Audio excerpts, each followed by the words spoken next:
Buongiorno da Sicilia 24, questi i principali argomenti di oggi.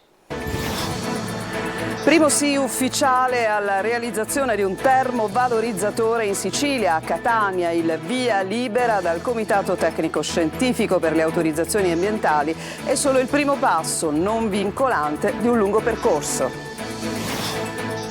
Agricoltori in presidio permanente in Sicilia, il movimento dei trattori pronto a ricevere l'assessore San Martino. Il 22 marzo la mobilitazione a Palermo diventa nazionale con altre 7 regioni presenti.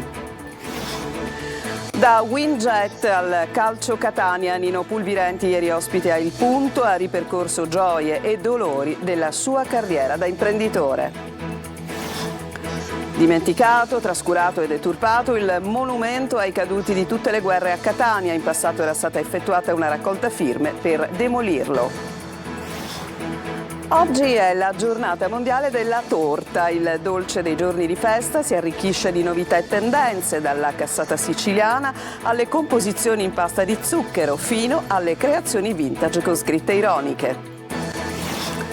Calcio, Eugenio Corini resta al Palermo nonostante la batosta contro il Venezia. I rosanero dicono addio alle residue speranze di promozione diretta. Serie C, Catania verso la finale di andata di Coppa Italia. Martedì la trasferta a Padova in cerca di continuità dopo la vittoria in campionato. Il Messina pareggia 1-1 al Latina e resta in corsa per i play-off.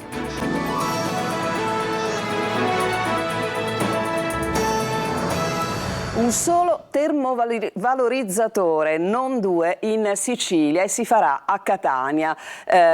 Questo progetto ha già ottenuto il primo via libera tecnico, scientifico e ambientale ed è la prima volta che una commissione ufficiale dice sì a un termovalorizzatore in Sicilia, anche se il percorso non è vincolante e soprattutto è ancora molto lungo. Manlio Viola. Arriva il primo sì a un termovalorizzatore, anche se provvisorio e vincolato. È comunque un parere storico che viene espresso dal Comitato Tecnico Scientifico per le autorizzazioni ambientali della Sicilia. Si può dunque partire con le procedure per la realizzazione non di 2, ma di un solo termovalorizzatore da fare a Catania, così come era stato lasciato intendere dall'assessore Roberto Di Mauro. Per la reale partenza delle procedure di appalto e realizzazione però bisognerà attendere un altro parere vincolante, ovvero il nulla osta dell'autorità d'ambito. Sono 14 quesiti ambientali sui quali le autorità competenti dovranno esprimersi perché il termovalorizzatore sia realmente autorizzato. Dunque non è ancora un vero e proprio via libera, ma comunque un passo avanti significativo. Il progetto riguarda un mega impianto che verrà realizzato in Contrada Pantano d'Arci, nella zona industriale di Catania, non lontano dai megastore dei colossi Ikea e Leroy Merlin. L'impianto da 550.000 tonnellate di rifiuti l'anno è quello proposto dalla Sea Energy, prevede un investimento di circa 350 milioni di euro. L'impianto di Catania da solo coprirebbe il fabbisogno di circa 350 comuni dell'isola, quindi la sua realizzazione potrebbe chiudere il cerchio e stoppare la costruzione del secondo termovalorizzatore fino ad ora previsto dal piano a Bellolampo sopra Palermo. Naturalmente si tratta di un impianto per rifiuti non pericolosi che avrà 2 linee di termovalorizzazione. Parte delle ceneri prodotte verranno utilizzate nella filiera dell'acciaio, mentre circa un quarto del prodotto residuo verrà trasformato in energia. La procedura sarà comunque accelerata, visto che per la realizzazione delle infrastrutture per i rifiuti il governo nazionale ha nominato il presidente Renato Schifani commissario straordinario. La struttura commissariale dovrà comunque aggiornare il piano regionale dei rifiuti, un passaggio che sarà formalizzato a breve e adottato dallo stesso governatore proprio in virtù dei poteri commissariali. Non si placa la protesta del comparto agricolo in Sicilia, continua da 1 mese e mezzo, infatti il presidio fisso nello svincolo da e per Sambuca di Sicilia, dove è atteso il 20 marzo l'assessore San Martino. L'attesa e la speranza sono sempre quelle, adesso però ci vogliono mosse concrete, ma sentiamo Desiree Ferlito. Va avanti la mobilitazione degli agricoltori. In Sicilia il presidio fisso da quasi 1 mese e mezzo è allo svincolo da e per Sambuca di Sicilia. Agricoltori e allevatori in croce, lo slogan che campeggia su uno dei tanti cartelli, sul quale è in bella vista il simbolo della crocifissione. Qui siamo al Viale Europa, al centro di Alcamo, 24 ore fa. È paralisi.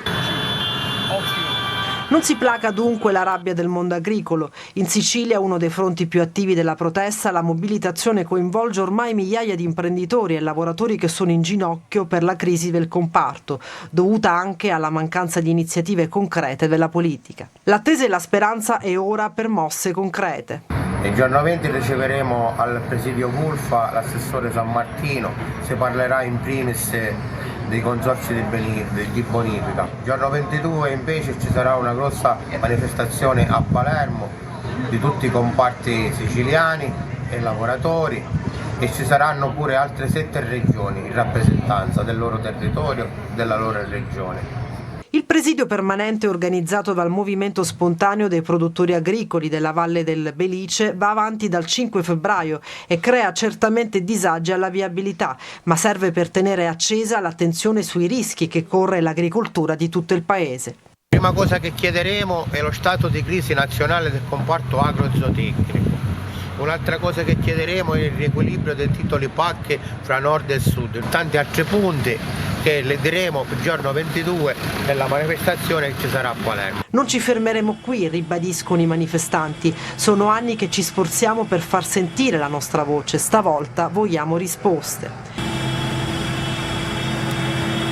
Un uomo di 34 anni è morto in seguito a uno schianto intorno alle 19:30 di ieri a Santa Venerina nel Catanese. Viaggiava a bordo di una Golf che per cause sconosciute è finita contro un muro. Altri 3 incidenti questa mattina sull'autostrada Palermo-Catania e sulla statale Palermo-Agrigento nella zona di Bolognetta. Il ferito più grave è una donna rimasta vittima del cappottamento dell'autovettura nella zona di Termini Imerese in direzione Palermo.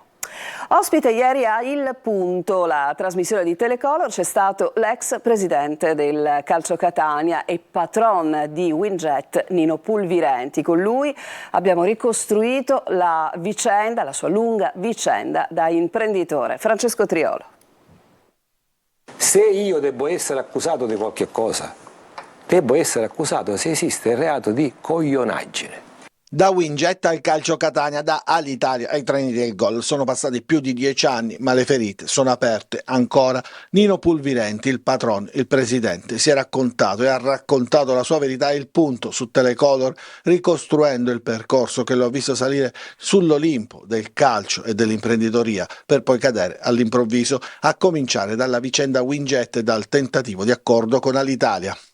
Io mi stavo mettendo in mano a questi personaggi che di fatto da là a 6 mesi... È stato un po' così, leggero, possiamo dire. Ma leggero, ma erano considerati patriotti, cioè Berlusconi li chiamava i capitani coraggiosi. C'è un'intervista di Prodi, che se volete sul Corriere della Sera, dove dice chiaramente, perché lui la voleva vendere, se ricordiamo bene, qualche anno prima ad Air France KLM, no? Arrivò Berlusconi e Berlusconi impostò tutta la sua campagna politica sul fatto che Alitalia doveva restare agli italiani. Quindi io come posso pensare che siamo di fronte a una società decotta, che di fatto è decotta, cioè durano altri 6 mesi solo perché rubano, fra virgolette, le tratte a Winjet senza pagare un euro. Sul Calcio Catania, Pulvirenti, ancora, non si rende conto invece come possa esserci un'accusa per un corruttore, ma nessun presunto corrotto. Esiste oggi un processo in cui non c'è coinvolto nessun giocatore dal punto di vista penale e nessuna società. Fermo. Ne esiste un altro che è ancora peggio, che è quello sportivo, che parliamo di giustizia sommaria, dove neanche là c'è nessuno. E attento, un giocatore potrebbe anche essere compromesso e quindi diciamo condannato per omessa denuncia, cioè io vado da Gagliano, gli dico te la vendi la partita, lui mi dice no, ma non mi denuncia, ok? Lui è passibile a livello sportivo. Non c'è nessun giocatore, nessuna società che ha subito nessuna sanzione. Adesso cambiamo decisamente pagina, andiamo a Catania e vi mostriamo un monumento dimenticato, quello dei caduti di tutte le guerre sul lungomare di Catania, da tanti catanesi osservato e purtroppo anche deturpato, lo vedremo, e tanti non sanno nemmeno il nome di questo monumento che in passato si voleva in qualche modo demolire perché era stata effettuata una raccolta firme per farlo. Tonino De Mana. I faretti dell'illuminazione trasformati in cestini dei rifiuti, scritte ovunque, vetro disseminato qua e là, manca persino la targa. Molti catanesi lo guardano, lo deturpano, ma non conoscono neanche il nome. Per chi non lo sapesse, si tratta del monumento ai caduti di tutte le guerre e si trova in Piazza del Tricolore a ridosso del lungomare. Di sicuro chi lo percorre o chi viene a visitarlo dovrà stare molto attento, in primis a non cadere dalle scale, rotte in più punti e quindi pericolose. Cade a pezzi la struttura, vandalizzata e presa di mira da graffitari e incivili. L'immagine simbolo è questa, con una vasca piena di rifiuti e l'acqua putrida all'interno. Sono tante le segnalazioni alla nostra linea di WhatsApp e la prima a rivolgersi a noi e quindi a scrivere al numero 342 74 55 005 è questa signora che denuncia lo stato totale di abbandono di questo monumento. Sono passata tante volte da qui e non sapevo a cosa si riferisse, cosa celebrasse.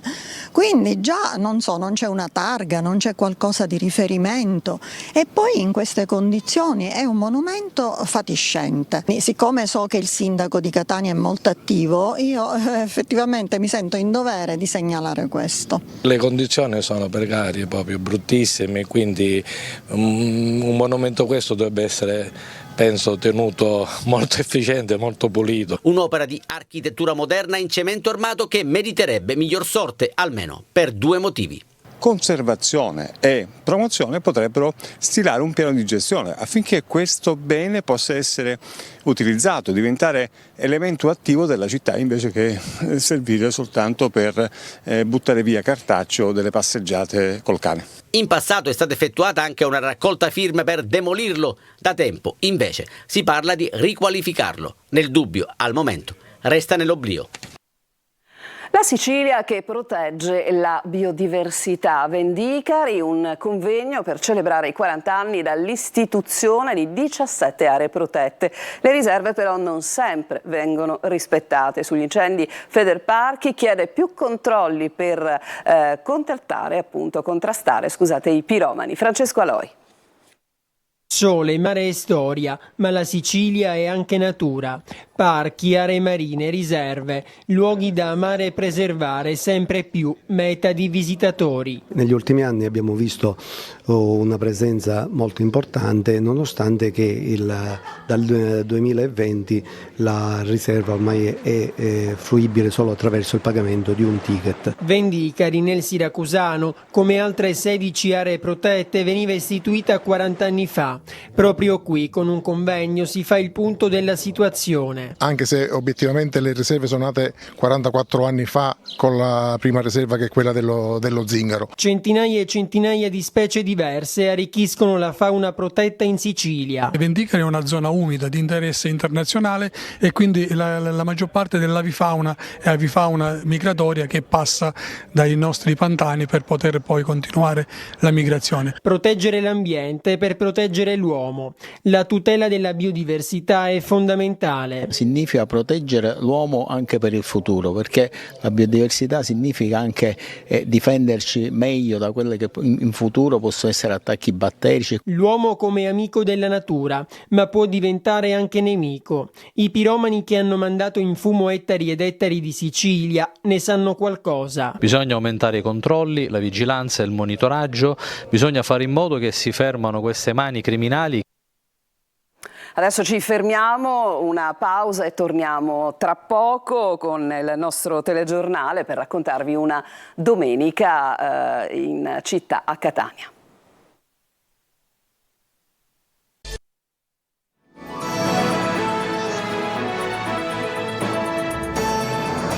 Tornati in studio, assaggio di primavera a Catania San Giovanni Licuti. In acqua abbiamo trovato anche il temerario Achille, 94 anni e non sentirli. Tonino De Mana. Achille, 94 anni, è uno dei primi a tuffarsi in acqua a San Giovanni Licuti, ma per lui è consuetudine. Lo fa in inverno, figuriamoci, a pochi giorni dalla primavera.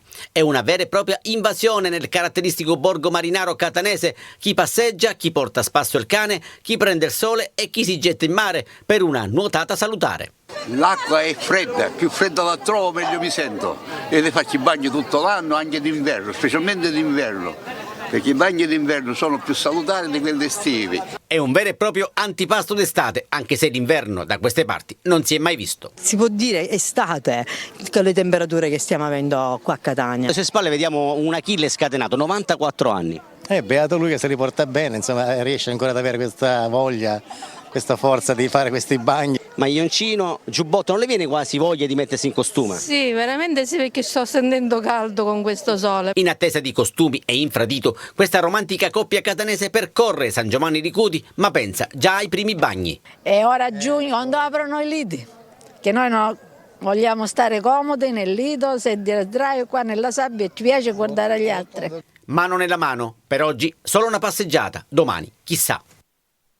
Dopo questa giornata al mare, tutti in pasticceria perché oggi è la giornata mondiale delle torte, dalla tradizionale cassata siciliana a quelle in pasta di zucchero fino alle ultime tendenze, torte vintage con scritte ironiche. Ci mostra tutto Eva Spampinato.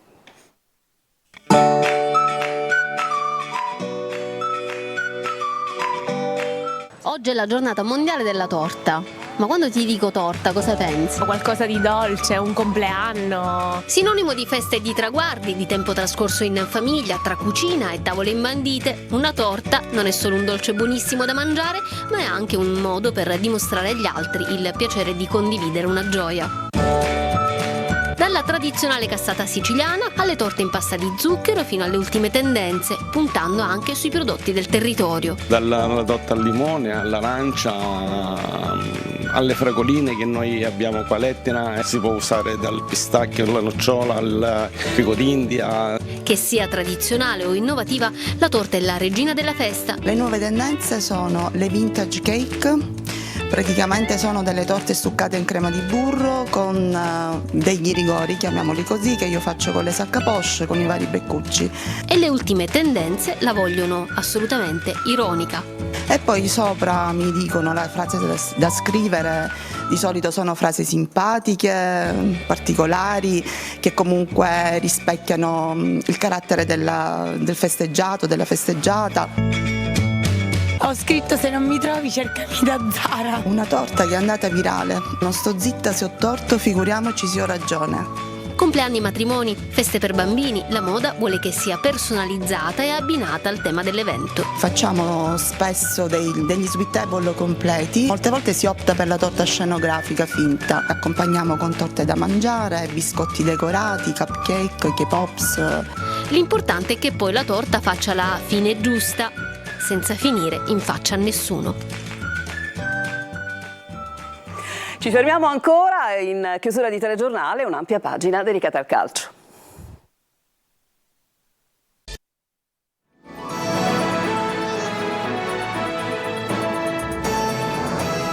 Siamo in chiusura di telegiornale con il calcio. Eugenio Corini resta al Palermo nonostante la batosta contro il Venezia. Momento delicato per i rosanero che venerdì hanno detto addio alle residue speranze di promozione diretta. Marco Gullà. Eugenio Corini resta al Palermo nonostante i risultati della formazione rosanero dicano altro. 6 sconfitte in casa sono tante, l'ultima, quella rimediata con il Venezia, ha messo a nudo tutti i limiti di una squadra che sembrava aver trovato la maestra via. Poi un blackout. Il Palermo non è maturo per giocarsi la promozione diretta. Parma, Venezia, Como e Cremonese hanno qualcosa in più. Inoltre la spaccatura tra Corini e la piazza è ormai netta, con la contestazione dei tifosi nei confronti dell'allenatore al termine dello 0-3 con i lagunari. Con Corini, che resterà in sella fino al termine della stagione, l'obiettivo minimo adesso per i siciliani è il miglior piazzamento in zona playoff. Il nostro obiettivo è, partita dopo partita, riuscire a posizionarsi il meglio possibile.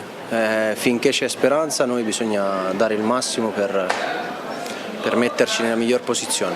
Adesso la sosta per le nazionali. Il Palermo tornerà in campo nella giornata di Pasquetta, l'1 aprile, per affrontare il Pisa fuori casa. Andiamo alla Serie C. Il Catania si prepara alla finale di andata di Coppa Italia di martedì in casa del Padova. Gli etnei confidano in un ritorno di Di Carmine per provare a dare continuità dopo la vittoria col fiatone ottenuta in campionato contro il Cerignola. Marco Carli. Se la vittoria con il Cerignola sarà stata un toccasana per il morale e soprattutto per la serenità del gruppo Catania lo sapremo col tempo.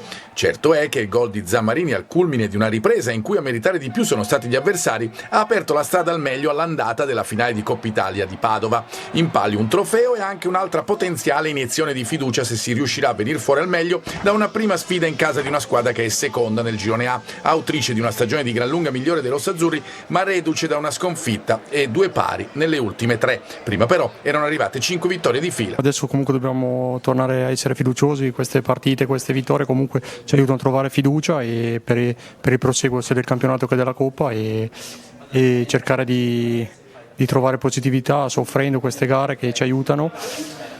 E dobbiamo andare avanti continuando a lavorare giorno per giorno perché sicuramente non abbiamo fatto niente. Rossazzurri che in trasferta non raccolgono punti dal 2 febbraio e che a Padova saranno seguiti da un gran numero di tifosi previsti fra 2.000 e 2.500 sostenitori etnei. C'è poi la questione infortuni. Di Carmine è fondamentale per esempio in un attacco che senza di lui ha mostrato ulteriormente le sue pecche. Ma speriamo per Di Carmine e Quaini.